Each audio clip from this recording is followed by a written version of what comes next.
السلام علیکم دوستوں، میں ہوں انتخاب سوری اور آپ دیکھ رہے ہیں ہمارا چینل پراپرٹی اپڈیٹس. اور پراپرٹی اپڈیٹس میں جہاں ہم وزٹ، ویو اور ویلیو اور بہت ساری چیزیں بتاتے ہیں، وہاں بہت سی ایڈوائسز بھی کر سکتے ہیں. اور آج میں نے سوچا کہ شہر کراچی میں اس وقت سندھ کے اندر لاک ڈاؤن کیا گیا ہے، سختی کی جا رہی ہے، معاشی مسائل 2 سال سے ویسی بگاڑ کا شکار ہیں، لوگ پریشان ہیں اور کسی بھی قسم کے جو ہے نا وہ سرگرمیاں، کاروباری سرگرمیاں مستقل نہیں چل پا رہی ہیں.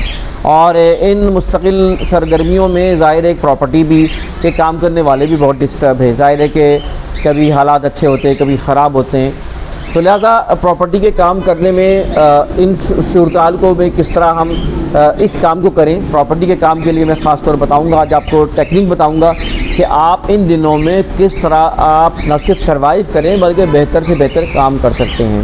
تو دوستوں آئیے ہم آپ کو وہ پوائنٹس لے کر آئیں، لیکن آپ سے گزارش ہے کہ آپ نے ابھی تک ہمارا چینل سبسکرائب نہیں کیا تو سبسکرائب کریں، بیل آئیکن کا بٹن دبائیں، ان معلومات کو آگے بڑھیں. تو میں دوستوں آگے آپ کو ان حالات میں سب سے پہلے 2 چیزیں ذہن میں رکھیں. ایک تو کبھی بھی پریشان نہ ہو کسی بھی. دیکھیں ایک شخص وہ ہوتا ہے جو کہ منفی چیزوں کو جو ہے نا ان کی سوچ ہی منفی ہوتی ہے، یعنی مثبت چیز کو بھی منفی انداز میں دیکھ رہا ہوتا ہے، وہ گلاس کو آدھا ہی دیکھ رہا ہوتا ہے، وہ خالی ہے. بلکہ جو مثبت سوچ رکھنے والے ہیں وہ گلاس خالی ہوگا نا آدھا تو وہ کہیں گے نہیں بھرا ہوا گلاس ہے. بہت سے ایسے لوگ ہیں جو کہ جیسے کہنا چاہیے کہ وہ اپنی جو ایک ڈارک پہلو ہوتے ہیں اس کو جو ہے نا وہ برائٹنس کے طور پہ دیکھ رہے ہوتے ہیں. تو لہٰذا میں آپ سے یہ کہوں گا کہ آپ اس معاملے میں پرو ایکٹیو بنیں اور اپنی سوچ کو مثبت کریں، تو ان حالات کا آپ مقابلہ بہتر سے بہتر کر سکتے ہیں. حالات جیسے بھی ہوں، لیکن اگر آپ نے اپنے اوپر یہ سوچ لیا کہ میں نے کرنا ہے تو پھر کریں گے. اور اگر آپ ڈی موٹیویٹ ہوں گے، پریشان ہوں گے تو پھر آپ کچھ نہیں کر پائیں گے. لہذا اپنے آپ کو ذرا سا موٹیویٹ کریں اور حوصلہ کریں اور سوچیں کہ راستے کیا نکلتے ہیں. دیکھیں جہاں لاک ڈاؤن ہے، جہاں چیزیں ہیں، وہاں پہ آپ کو دوسری اپورچونیٹیز ملتی ہیں، یعنی آپ کی دیگر مصروفیات کم ہو جاتی ہیں، دیگر فٹیگیں کم ہو جاتی ہیں، آپ کو کسی بھی کام پہ فوکس کرنے کا موقع ملتا ہے. اب آپ کا سب سے پہلے یہ کام کریں، سب سے پہلے اپنا ڈیٹا جمع کریں، جو آپ کے تعلقات ہیں، جو کانٹیکٹس ہیں، جو آپ کے پاس وزٹنگ کارڈز ہیں، ان سب کے ڈیٹا ایک جگہ جمع کریں. اور پھر اس کے بعد ان کا ایک واٹس ایپ گروپ بنائیں.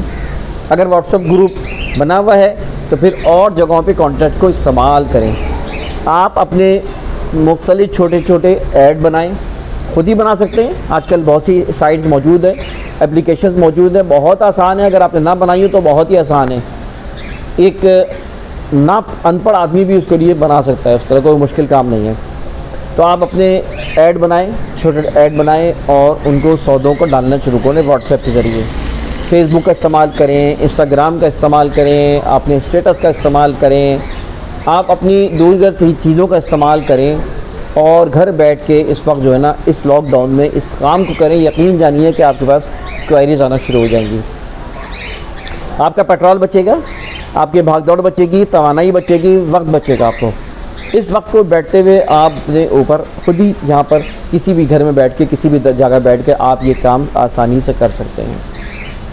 مگر ذہن میں رکھیں اس بات کو کہ آپ کا جو بھی ڈیٹا ہے، جو بھی جس پہ آپ کام کر رہے ہیں، اس کے اندر آپ کے اوپر جو ہے نا یہ ٹرسٹ ہونا چاہیے ان لوگوں کا.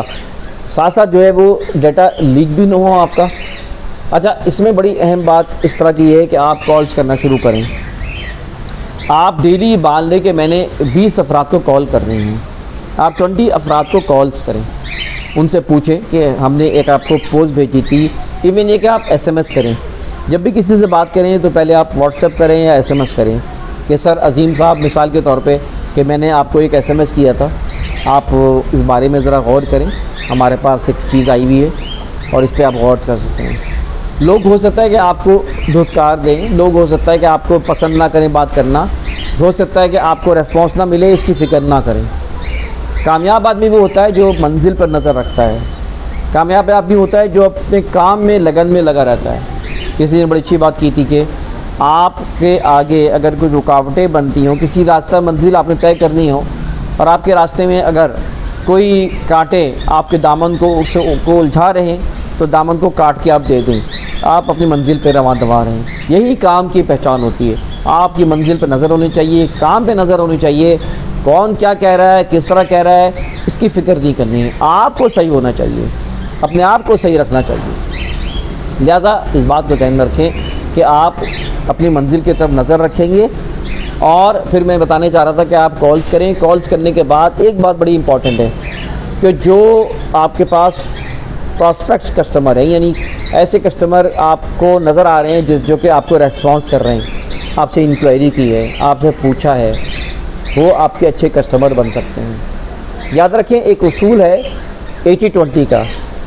80-20 کے اصول میں وہ یہی ہوتا ہے کہ 20% customers are more better than others 80% جو کہ دلچسپی لے رہے ہیں. یعنی 20% آپ کا بریڈ اینڈ بٹر کہلاتا ہے. اب آپ کے پاس جو آپ نے مثال کے طور پہ اپنے 100 کالز کی ہیں اور 100 کالز میں آپ کو 20 لوگ ایسے ملے جنہوں نے آپ کو ریسپونڈ کیا ہے. یہی 20 لوگ آپ کے کام کے ہو سکتے ہیں. ان کو آپ رابطے میں رکھیں, ان کو آپ فالو اپ رکھیں. عید کے موقع پہ آپ ان کو میسج کریں, کبھی گفٹ دے دیں, اور ویسے کبھی جمعے کے دن کبھی ایسے میسج بھی کرتے رہیں.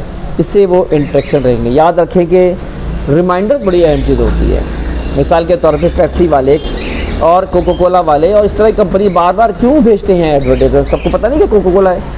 It is reminder. قرآن نے بھی کہا ہے ذکر اپنے آپ کو, ذکر تکرار کی ہے بار بار, تاکہ یاد دہانی, زیادہ کسٹمرز کو یاد دہانی آپ کروائیں. تو لہٰذا آپ اپنے وہ تمام کسٹمر جن سے آپ نے پہلے کبھی رابطہ کیا تھا پچھلے سال, 2 سال, 3 سال میں, 5 سال میں, اب آپ ان کا ڈیٹا جمع کریں, ان کو آپ کھٹکائیں, ان سے کانٹیکٹ کریں, ان سے آپ رابطے کریں. وہی کسٹمر آپ میں سے انشاءاللہ تعالیٰ آپ کو جو آپ پہلے اپنی مصروفیت کی وجہ سے رابطے نہ کر سکے, ان تک یہ بات بھی پہنچا سکیں, اب آپ کو اس سے اتنا فائدہ ہوگا کہ آپ اس کے بارے میں سوچ بھی نہیں سکتے. آپ کی مصروفیت بنے گی. اور پھر پراپرٹی ایسی چیز ہے کہ وہاں پر آپ کو کوئی دکان کھولنے کی ضرورت نہیں ہے کہ وہاں وہ آئے گا تو وہ کرے گا. آج کل انٹرنیٹ کے ذریعے, اور پھر وزٹ تو آپ کرا سکتے ہیں, ایسی کوئی رکاوٹ وزٹ کی بھی نہیں ہے. تو لہٰذا اس لاک ڈاؤن کو فائدہ اٹھائیں, اپنے ڈیٹا کو کلیکٹ کریں, اپنی معلومات کو جمع کریں. پھر ایک اور بڑا فائدہ یہ ہے کہ اپنی نالج کو بڑھانے کے لیے آپ ویڈیوز دیکھیں, معلومات کریں, کیونکہ جو کام آپ کر رہے ہیں اگر آپ کو اس بات کا علم ہوگا تو پھر آپ کسی کو دانستہ نہیں تو نادانستہ بھی نہیں پھنسائیں گے. ضروری نہیں ہے کہ آپ کسی کو دانستہ پھنسا رہے ہوں یا کسی کو غلط گائیڈ کر رہے ہوں, بلکہ نادانستہ آپ کی غلطی کی وجہ سے آپ کا تو ایک وقت گیا نا, لیکن کسی کی اور کی لاکھوں کروڑ روپے ڈوب جانا یہ ایک بہت ہی افسوس کی بات ہے جو کہ ہمارے ساتھ نہیں ہونا چاہیے. We should no, we should have every type of information regarding the product, regarding the documents, regarding the property. تو میں کہنا ہی چاہ رہا ہوں کہ یہ ایک اچھا موقع ہے, اپنے آپ کو گروم کریں, اپنی معلومات کو گروم کریں, اپنے کسٹمر کو گیدرڈ کریں, اپنے کانٹیکٹس بنائیں ان کے ذریعے, اور اس کے ذریعے آپ اس کام کو کریں. تو انشاءاللہ آئی ڈونٹ تھنک کہ مطلب آپ اس میں ناکام ہوں گے. بہت اچھے اس وقت کو جو کہ ایک برا اور کڑا وقت ہے, اللہ تعالیٰ کرونا سے سب کو محفوظ رکھیں, ان حالات کو بہتر کریں, روزگار کو بنائیں. یہ ایک اچھا وقت ہے جس میں آپ یہ کام کر سکتے ہیں. اور آخری چیز ہے کہ کنسٹرکشن کا کام آپ پکڑ سکتے ہیں. اس میں کنسٹرکشن کے کام میں آپ کو ظاہر ہے کہ ایک بار ایک پروجیکٹ آپ نے شروع کر دیا, چھوٹا سا پروجیکٹ پکڑ لیں, آپ 80 گز کا ایک مکان لے لیں, اس کو بنانا شروع کر دیں. پروفٹ نہ دیکھیں, آپ کو برابر کا گیم بھی ہو جائے کوئی مسئلہ نہیں, آپ کو 10-20 ہزار روپے مل جائے تو, لیکن آپ اس کے ذریعے سیکھیں گے. کیونکہ یہ جو کنسٹرکشن کام یہ چلتا رہتا ہے. کنسٹرکشن کے کام میں آپ کو جو ہے ایک پروجیکٹ مل گیا تو 2 مہینے کے, 3 مہینے کے, 4 مہینے کی چھٹی ہو گئی. دوسرا پروجیکٹ مل گیا تو آپ کو آگے کام مل گیا. تو کنسٹرکشن کام گورنمنٹ خود بھی چاہتی ہے, اور کنسٹرکشن کام جو ہے نا کرونا کے حالات میں اس کی اجازت بھی ہوتی ہے. مزدوروں کا, غریبوں کا, لیبر کا ایک روزگار بھی بنتا ہے. تو لہٰذا آپ کنسٹرکشن کام کو اگر اختیار کر لیں ان دنوں میں تو یہ بہت ہی اچھی بات ہے. اگر آپ نے ابھی تک نہیں کیا نا تو کریں, کیونکہ کنسٹرکشن کام کو اتنا بڑی کوئی ہوا نہیں بنائے. اس کے لیے لوگ ہیں, ٹھیکیدار مل جائیں گے کام کرنے والے, آپ کی گرپ نگرانی ہونی چاہیے. لہذا کنسٹرکشن کام اس وقت کرنا بہت ہی سود مند ہے, بہت ہی فائدہ مند ہے. اور کنسٹرکشن کام دنیا میں جو ہے نا ٹاپ کے بزنس میں سے ایک بزنس ہے. اور کنسٹرکشن کام میں کرونا کے حالات میں آپ کے لیے کام کرنا بہت اچھا ہے. اور ایک طریقہ اور بتا دوں اس کو میں, اگر آپ کا پیسہ نہیں ہے, فنڈ نہیں ہے نا, تو پول بنا لیں, 10-12 دوستوں کو ملا لیں اور کہہ دیں یار ہم ایک پلاٹ اٹھائیں گے اور اس پہ تعمیر کریں گے. آپ 120 گز کا پلاٹ اٹھا لیں اور اس کے بعد آج سستے پلاٹ مل جاتے ہیں, 20-25-30 لاکھ کے پلاٹ مل جاتے ہیں ایسی جگہوں پہ, وہاں تعمیر کریں. نئے شہر بن رہے ہیں وہاں تعمیر کریں, تو وہاں آپ مل کر ایک پلاٹ اٹھا لیں, اس کے بعد مل کے اس کو بنائیں, اس کے بعد بیچیں. یاد رکھیں پہلے پروجیکٹ میں اگر آپ کو کامیابی نہیں بھی ہو نا تو پہلے پروجیکٹ کے بعد آپ کو پلاٹ کام نہ کرنا شروع کر دیں گے, آپ ڈیلیور کریں بہتر انداز میں. دوستو یہ باتیں تھیں ساری جو کہ میں نے بتایا کہ ان کورونا کے حالات میں آپ کو ہم باتیں کر رہے ہیں, ڈسکس کر رہے ہیں. کوئی میں آپ سے یہ نہیں کہوں گا ہو سکتا ہے مجھ سے زیادہ آپ کو نالج ہو اور آپ بہت زیادہ آئیڈیاز, بیٹھے بیٹھے میں نے سوچا کہ ایک آئیڈیاز کو ذہن میں آئے تو میں نے آپ کے ساتھ شیئر کروں کہ ان حالات میں آپ پریشان نہ ہوں, کام کریں, کام انشاءاللہ اللہ تعالیٰ برکت دے گا. انتخاب سوری کو اجازت دیجیے, اللہ حافظ.